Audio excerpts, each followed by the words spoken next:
looking at the past tenses, the line in the past and the dot in the past, the line in the past is extremely regular. We only have a few odd irregular verbs for the line in the past.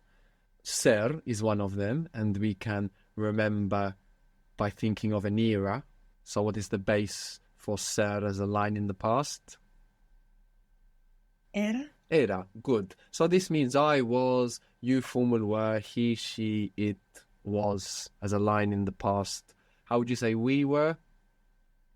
Éramos. Éramos, good. The accent doesn't move. Éramos. They were or you guys were? Eran. Eran. And you informal? Eras. Eras. Good.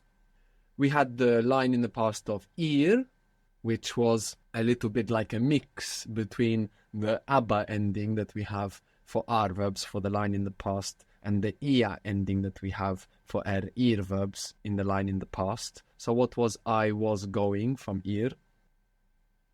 Iba. Very good. Iba. We were going.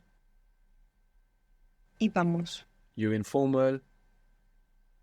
Ibas. And they or you guys. Iban. Iban. Good. And then we had ver, to see. How is I see in the present? Veo. Veo. And this extra e that it keeps for the I form in the present, veo, carries over into the line in the past. So I was seeing, you formal were seeing, he, she, it was seeing is veía.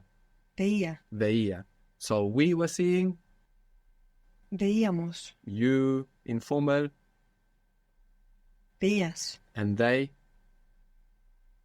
Veían. Good.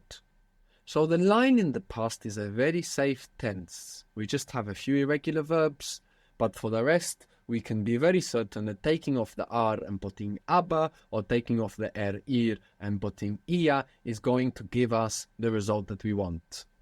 The point in the past is less regular, less reliable. There are a group of verbs in the dot or the point in the past which are irregular, but they all do something very similar. Now, most of the verbs in this group are got verbs, but not all of them. Now, what these verbs do in the point in the past is that firstly, the beginning bit of the verb. So, for example, if we have poder, that beginning bit, pod, changes. And we already saw this. We saw, for example, they were able was pudieron. So that pod changes to pud. Here it's a little change, but there are more drastic changes with other verbs. So this is the first thing. The base of the verb that is left once we take the endings off changes. Sometimes radically, sometimes a little bit like here from pod to pud. The second thing that they do is that they use a mixture of the point endings from ar verbs and from ir verbs. They use a mixture of the two endings from both sides, but always the same mixture for each of these irregular verbs. And the third thing they do is to not have the accent on the endings.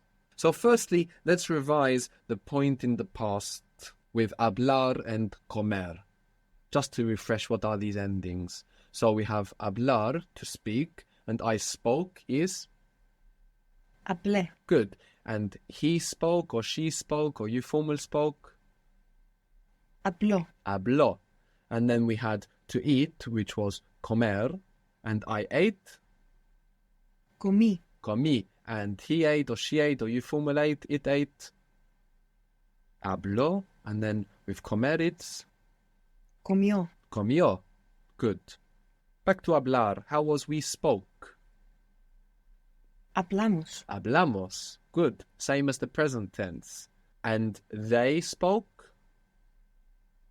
Hablaron. Hablaron. And you informal spoke, which in the you informal version, we hear that informal S and the informal T in the ending. Hablaste. Hablaste. Good. Back to comer. How is we ate? Comemos. Comimos. Comimos. they ate, or you guys ate. Comieron. Comieron. And you informal ate. Comiste. Very good. Comiste. So that's the panorama of our dot in the past. But these irregular verbs use a mixture of these two groups for different endings in the point in the past. For example, tener, to have, in the point in the past, the way that ten changes, that root changes, we said that's the first thing that happens. The ten of tener becomes tuv, T-U-V. Tuv. And I had is tuve, and he, she, it had is tuvo. So we're not accenting the endings, tuve, tuvo. So where are these two endings coming from, e and o? Are they coming from the ar verbs or from the ir verbs? Ar. Good. So we have tuve and tuvo. So these two endings for I and for he, she, it, you formal come from ar, and the rest come from ir. So how would you say we had with the point in the past? Tuvimos. Tuvimos. And you informal? Tuviste. Tuviste. And they? Tuvieron. Tuvieron. Good.